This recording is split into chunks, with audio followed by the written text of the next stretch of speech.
compartirles sobre el Salmo capítulo 2, el segundo Salmo.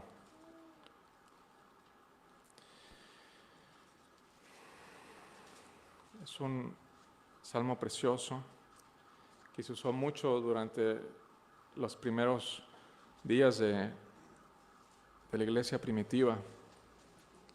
Es un salmo mesiánico. Vamos a leerlo y después de leerlo oramos. ¿Por qué se amotinan las gentes y los pueblos piensan cosas vanas? Se levantarán los reyes de la tierra y príncipes consultarán unidos contra Jehová y contra su ungido, diciendo: rompamos sus ligaduras y echemos de nosotros sus cuerdas. El que mora en los cielos se reirá. El Señor se burlará de ellos. Luego hablará a ellos en su furor y los turbará con su ira. Pero yo he puesto mi rey sobre Sión, mi santo monte. Yo publicaré el decreto. Jehová me ha dicho: mi hijo eres tú, yo te engendré hoy. Pídeme y te daré por herencia las naciones, y como posesión tuya los confines de la tierra. Los quebrantarás con vara de hierro, como vasija de alfarero los desmenuzarás. Ahora pues, oh reyes, sed prudentes, admitid amonestación, jueces de la tierra. Servid a Jehová con temor y alegraos con temblor. Honrad al Hijo para que no se enoje y perezcáis en el camino, pues se inflama de pronto su ira. Bienaventurados todos los que en Él confían. Padre Celestial, gracias por tu palabra, Señor. Señor, que este salmo que vamos a estudiar, que vamos a meditar, que tú lo bendigas, Señor, que podamos aprender de ti, que nuestro corazón esté atento, Señor, a lo que tú nos quieras indicar, enseñar, y que pues tú bendigas, Señor, este tiempo. Te necesitamos, Señor, y gracias por tu provisión de tu palabra, gracias por este tiempo que podemos tomar para venir ante tu presencia y escuchar tu palabra, Señor. En el nombre de Cristo Jesús. Amén. Bueno, este salmo fue escrito por David, y David pues más o menos estuvo viviendo hace 1000 años antes de que el Señor Jesús naciera. ¿Y cómo sabemos que fue David el que escribió esto? Normalmente en los encabezados de los salmos viene quién lo escribió, en algunos salmos así viene, y una especie de introducción de qué pasó cuando se escribió el salmo. Así, si damos la vuelta al Salmo 3, ahí viene Salmo de David cuando huía de delante de Absalón, su hijo. Y esa parte, esa introducción que viene ahí, algunos lo consideran como parte del versículo 1, algunos lo ponen como versículo 0. Pero este salmo no dice que David lo escribió. Pero pues usamos la escritura para también saber lo que la escritura dice. La misma Biblia se interpreta, ¿verdad? Y podemos ir a Hechos, capítulo 4, y ahí se menciona este pasaje.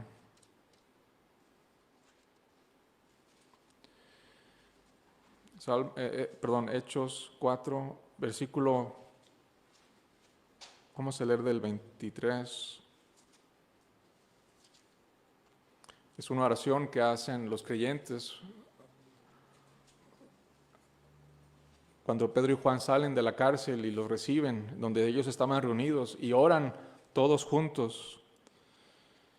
Y puestos en libertad, o sea, Pedro y Juan, vinieron a los suyos y contaron todo lo que los principales sacerdotes y los ancianos les habían dicho, los habían amenazado. El 24, y ellos, habiéndolo oído, alzaron unánimes la voz a Dios y dijeron: soberano Señor, Tú eres el Dios que hiciste el cielo y la tierra, el mar y todo lo que en ellos hay, que por boca de David, tu siervo, dijiste: ¿por qué se amotinan las gentes y los pueblos piensan cosas vanas? Se reunieron los reyes de la tierra y los príncipes se juntaron en uno contra el Señor y contra su Cristo, porque verdaderamente se unieron en esta ciudad contra tu santo Hijo Jesús, a quien ungiste, Herodes y Poncio Pilato, con los gentiles y el pueblo de Israel, para hacer cuanto tu mano y tu consejo habían antes determinado que sucediera. Bueno, en este pasaje vemos muchos detalles, y un detalle que vemos es que pues David es el autor de este salmo. Así lo dice en el versículo 25, por boca de David tu siervo dijiste. 1000 años antes de que Jesucristo naciera, que viniera entre nosotros, estaba este canto y se cantaba esperando en lo que iba a suceder en 1000 años. Bueno, no sabían cuándo iba a suceder, ¿verdad? Para ellos iba a ser tal vez en cualquier momento, pero sucedió esto 1000 años después de que se escribiera este salmo. Y ahora nosotros lo estamos leyendo y esto pues ya pasó. Muchas de las cosas que están aquí escritas pasaron hace 2000 años. Y abre este salmo con una pregunta: ¿por qué se amotinan las gentes y los pueblos piensan cosas vanas? Y esta pregunta la podemos ver a la luz del versículo 4. El que mora en los cielos se reirá, el Señor se burlará de ellos. Es una pregunta retórica, ¿verdad? ¿Por qué están pensando cosas vanas? Se están juntando, se están poniendo de acuerdo y lo que están pensando no va a resultar. ¿Y por qué no va a resultar esto? De hecho, cuando ahorita leímos el libro de los Hechos, los creyentes mencionan este canto y dicen: se juntaron para hacer todo lo que tú ya habías planeado que sucediera. Crucificaron al Señor Jesucristo, lo maltrataron, pero todo esto era parte de tu plan. Aunque ellos se habían juntado y maquinado cosas y supuestamente su plan funcionó, realmente todo esto era previsto por Dios y ordenado por Él.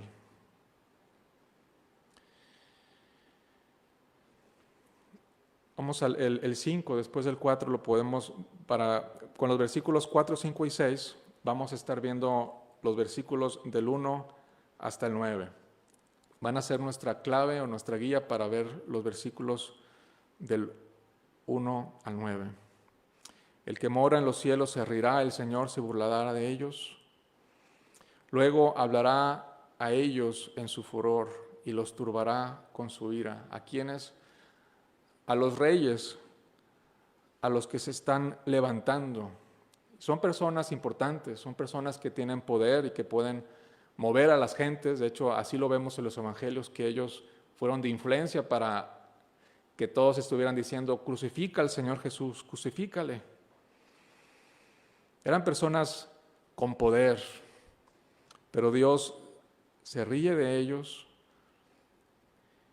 les habla en su furor y los turba, los deja turbados.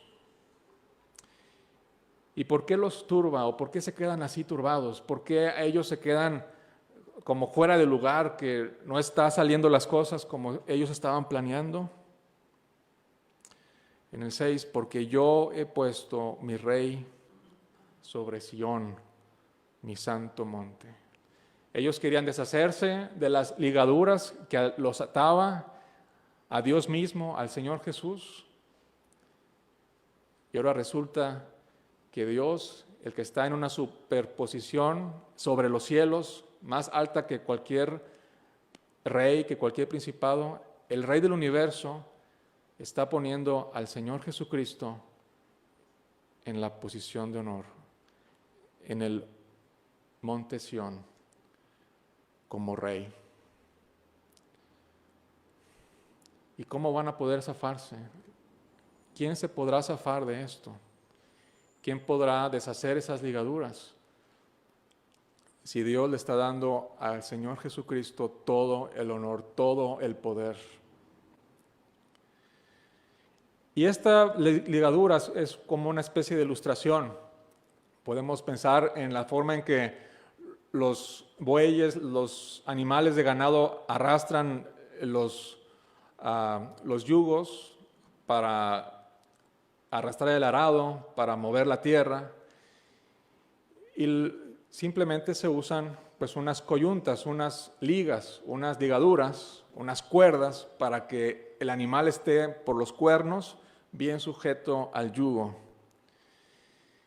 Y esto es lo que las personas querían deshacer. Queremos deshacer las ligaduras, ya no queremos estar sujetos. Queremos deshacer estas ligas, estas cuerdas, las queremos echar. Y hicieron planes para eso. Pero el Señor, en medio de estos planes, en lugar de dejarlos deshacer las coyuntas, Dios pone al Señor Jesucristo en el lugar de honor. Y no solamente esto, sino que a Él le da todas las naciones. En el 8, pídeme y te daré por herencia las naciones, como posesión tuya los confines de la tierra. Las personas quieren deshacerse de todo lo que lo ata al Señor Jesús, a Dios mismo. Esa es, de hecho, nuestra naturaleza como pecadores. El designio de la carne es enemistad contra Dios. Nuestra carne no se quiere someter al Señor Jesús, a Dios mismo. Esa es nuestra condición natural. Pero lo que Dios está haciendo, lo que Dios hizo, es poner al Señor Jesucristo en el lugar de honor, y todas las cosas le pertenecen a Él. Todas las personas, toda carne. No hay nadie que se le escape al Señor Jesucristo. Las personas quieren quitarse las ligaduras, pero Dios le está dando a las personas al Señor Jesucristo. ¿Y quién está haciendo esto? El Rey del universo. No hay nadie que se escape ante Él. Y por eso están turbados, porque no hay escape. Yo he puesto a mi Rey sobre Sión. Y este Sión que se menciona aquí, vamos a leerlo un poco más adelante, es el Sión celestial. Es la nueva Jerusalén, es la ciudad celestial. Jesucristo como Rey eterno, no un Rey terrenal simplemente, sino un Rey eterno. Su reino espiritual que permanece para siempre. Toda esta tierra, todo lo que vemos va a perecer dentro de poco, pero hay un reino inconmovible y en ese reino Jesucristo es el Rey y gobierna. El versículo 7 es precioso y lo menciona Pablo en diferentes ocasiones, en Hechos, en Hebreos lo menciona 2 veces. Yo publicaré el decreto, Jehová me ha dicho, mi hijo eres tú, yo te engendré hoy. Casiodoro de Reina y Cipriano de Valera, cuando escribieron esto, la copia al español hace 400 años, un poco más, hicieron una anotación en esta palabra hoy, y lo mencionan como un hoy eterno. Mi hijo eres tú, yo te engendré hoy. Está hablando Dios el Padre y está hablando acerca de Dios el Hijo, que Él es eternamente engendrado por Dios. Él proviene de Dios eternamente. No es que el Señor Jesús al momento de la concepción haya empezado a existir ahí y que antes Él no existiera. O en la resurrección, cuando resucitó entre los muertos, que ahí empezó Él a existir como Mesías, como soberano, como Rey. Este hoy es un hoy eterno, donde Dios habita. Dios habita en la eternidad, en un hoy eterno. Y ahí, juntamente con el Padre, está Dios el Hijo. Es un salmo mesiánico y se está anunciando aquí que el Mesías proviene de Dios eternamente, que es Dios mismo, que es Rey soberano. Así se menciona en las Escrituras, aunque últimamente, desde hace 1000 años para acá,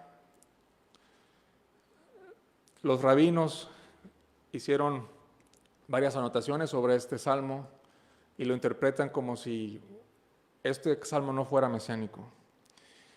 Y curiosamente lo mencionan los rabinos que vivían en países cristianos. Esto pasó en Francia, en Alemania, por el año 1000 y pico. Y a partir de ahí empiezan ellos a hacer esa anotación sobre este salmo. Pero antes, todo el tiempo, este salmo ha sido mesiánico. Y está pasando lo que describe este salmo, ¿verdad? Que las gentes, las principales personas en nuestra naturaleza, nos queremos apartar del Señor. Y ellos hacen esta anotación. Esto se refiere al rey David. Algunos dicen, todo esto habla acerca del rey David. Algunas partes hablan del Mesías. Pero es una respuesta en contra del cristianismo, en contra de lo que creemos, de los que creemos en el Señor Jesucristo. Aunque esta parte de cómo estar hablando acerca de este salmo de parte de los judíos no lo mencionan en los países que son musulmanes. Curiosamente, esto lo mencionan a partir del año 1000 en los países que son cristianos, y pues es algo triste, ¿verdad? Como aún hasta ahora muchos judíos pues ven este salmo con venda en los ojos, ¿verdad? Pero es precioso cómo este salmo hace una amonestación. No se queda diciendo, pues van a ser destruidos, como lo menciona en el versículo 9, que el Señor Jesús va a gobernar con vara de hierro y los va a quebrantar, los va a desmenuzar. Querían librarse de las ligaduras para estar sometidos, pero ahora resulta algo mucho peor que simplemente estar sometidos por ligaduras. Ahora no hay ligaduras, ahora hay barra de hierro. Y no van a ser sometidos, sino van a ser destruidos por no reconocer a Jesucristo como Rey, por no someterse al reino del Señor Jesús. Pero no queda así. Ahí no se queda el Salmo en estas malas noticias y en esta turbación, sino que hay una amonestación, un llamado al arrepentimiento, un llamado para cambiar las cosas, para cambiar el corazón. En el versículo 10, ahora pues, sed, oh reyes, sed prudentes, admitid amonestación, jueces de la tierra. ¿Y en qué deben de ser prudentes? Servid a Jehová con temor y alegraos con temblor. Honrad al Hijo para que no se enoje y perezcáis en el camino, pues se inflama de pronto su ira.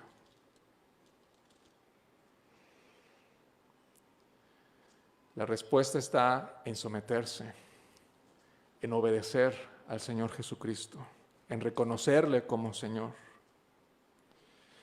Pero es una servidumbre especial. Servid a Jehová con temor, alegrarse con temblor, honrar. En otras versiones habla acerca de besad al Hijo, besadle. Claramente esto no lo estaban haciendo los principales sacerdotes, los reyes de la tierra. Estaban sometidos al Señor, estaban ligados a Él, pero querían zafarse. Estaban sirviendo al Señor, pero no lo estaban sirviendo como debería ser. No lo estaban haciendo con temor, no lo estaban reconociendo. Se estaban alegrando, pero no con temblor. No lo estaban reconociendo al momento de estar gozándose o divirtiéndose o alegrarse. Y estos versículos hablan acerca de la actitud de adentro, ¿verdad? No simplemente algo externo, aparentemente, sino está hablando del corazón. Cómo estamos obedeciendo al Señor, cómo le estamos sirviendo. Superficialmente, por hacerlo simplemente o con temor.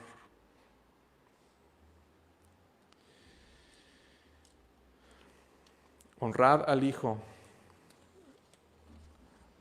para que no se enoje. Y esto, Casiodoro y Cipriano hacen referencia a un pasaje que está en Job. Vamos a verlo, es Job capítulo 31.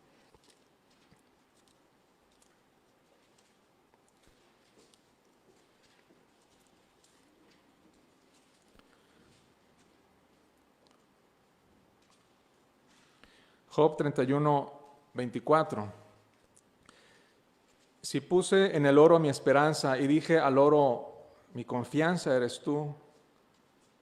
Si me alegré de que mis riquezas se multiplicasen y de que mi mano hallase mucho.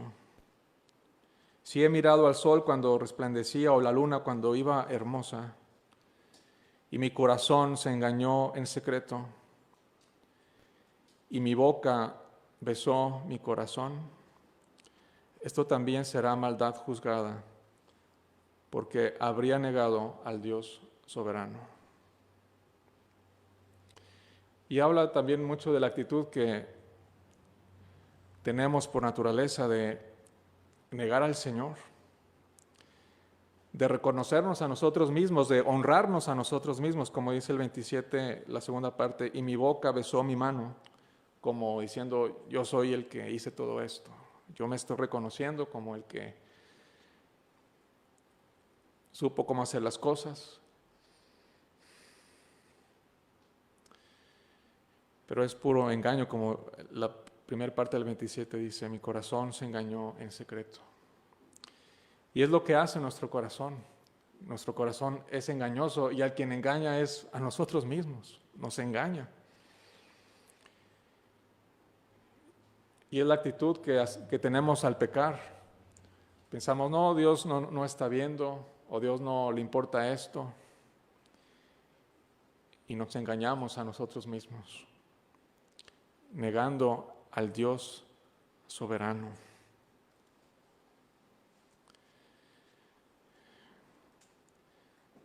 La amonestación, servid a Jehová con temor. Pero ¿cómo se puede hacer esto? Y luego está en el 4, en el 11, en la segunda parte, alegraos con temblor. ¿Cómo puede ser esto posible? Esta combinación. Simplemente cuando pensamos en alegrarse, pensamos en algo estar despreocupados, sin de hecho tener en cuenta a Dios para poder divertirnos.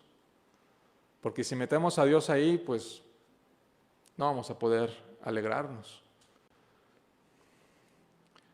¿Cómo está esto? ¿Cómo se logra? Vamos, por último, a hablar acerca de la bienaventuranza que se menciona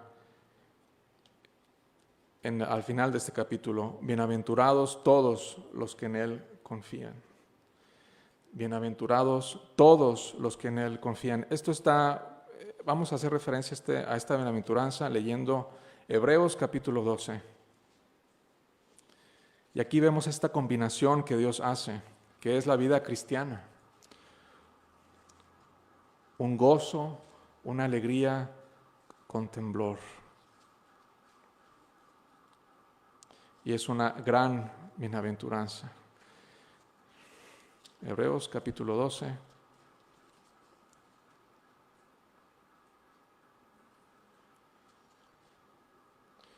En la primera parte del capítulo habla acerca de la disciplina. Después de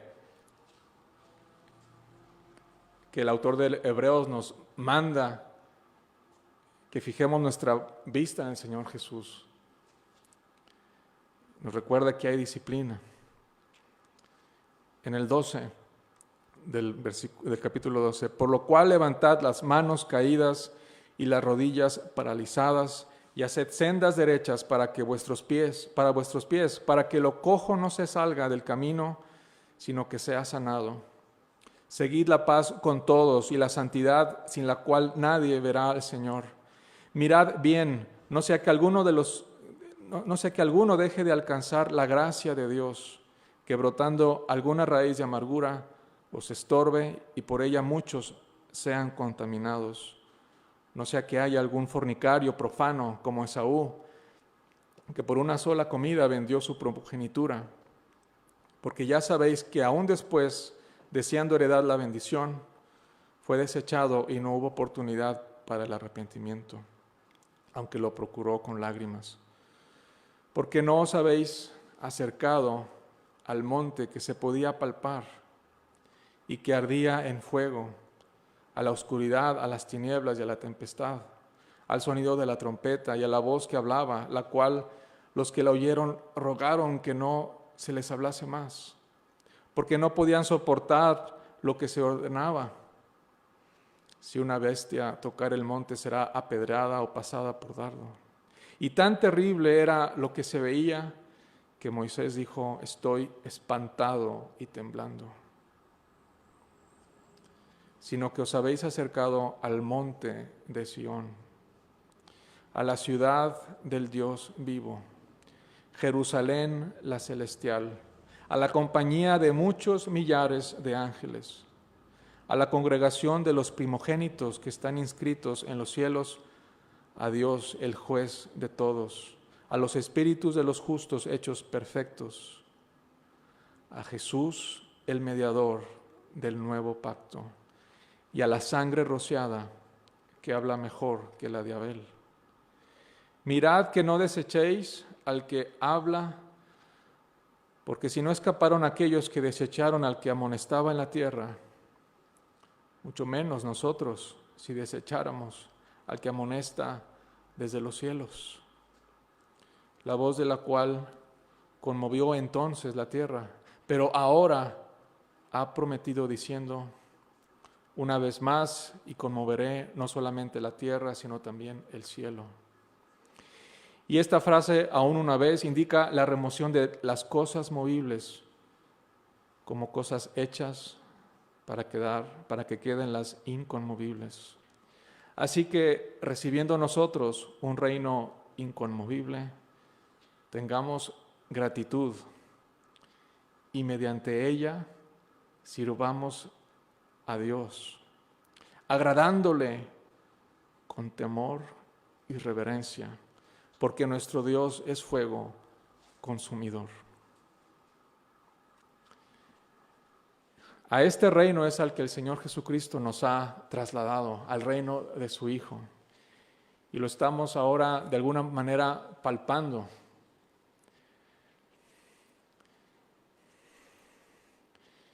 Y para hacer esto, pues Él tuvo que morir en la cruz, tuvo que venir, tomar forma de hombre, tomar nuestra semejanza, tomar nuestro pecado y morir en la cruz por ellos, pagarlos completamente. Él siendo Dios, y así Él nos traslada a este reino. Y ahora, por medio de su obra en la cruz, de su resurrección, de su obra en la cruz, de la vida nueva que Él nos da juntamente con Él, a Él ser resucitado, ahora podemos servirle.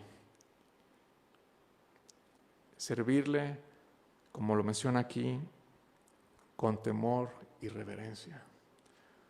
Con un corazón agradecido, en el 28. Así que recibiendo nosotros un reino inconmovible, un reino que no va a pasar, tengamos gratitud. que nuestro corazón esté lleno de agradecimiento, de gratitud al Señor. Y mediante esta gratitud que nos hace estar gozosos, podamos servirle, agradándole, haciéndole que Él esté contento, agradándole al Señor con temor y reverencia. Porque nuestro Dios es fuego consumidor. No se trata de nosotros, de servirnos a nosotros mismos. Se trata que Él sea el que esté siendo reverenciado, honrado por nosotros. A nosotros servirle con gratitud, porque Él nos ha trasladado a su reino. Él ha hecho a Jesucristo Rey sobre todas las cosas y hemos sido trasladados a este reino por su pura gracia, porque Él nos ha llamado. Nosotros siendo rebeldes, siendo sus enemigos, por su pura gracia nos ha llamado al arrepentimiento. Y así vivimos, arrepentidos de nuestros pecados, agradecidos por ser parte del reino de Dios, por su pura gracia, y le servimos al Señor con temor, con reverencia, profundamente agradecidos, hasta que Él venga, hasta que Él ya nos llame a su presencia. ¿Cuánto faltará para esto? Ya falta menos. Y en cualquier momento, pues Él nos puede llamar, ¿verdad? Y estar delante de Él. En este tiempo de pandemia, pues está un poco más, esto más, pues cercano a nuestros pensamientos, ¿verdad? Aunque ahorita hay cierta, como una curva, ¿no? Que está abajo, pero pues puede ser otra cosa, ¿verdad?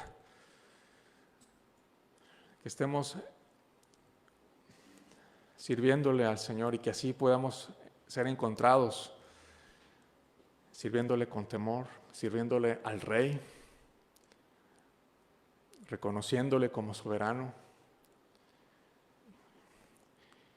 Y esto es por medio de su Espíritu Santo, ¿verdad? No en nuestra carne, su designio es desobedecer.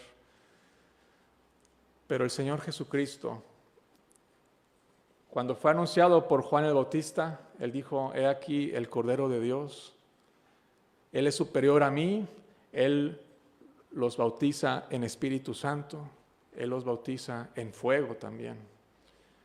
Él tiene todo el poder para meter a las personas al infierno, para meter a las personas al Espíritu Santo. Y esto pasa por su obra. Al ser llamados al arrepentimiento, a responder favorablemente, al obedecerle, Él nos bautiza en el Espíritu Santo para obedecerle con temor, para obedecerle como Él se merece, en verdad, en espíritu y en verdad. Vamos a orar.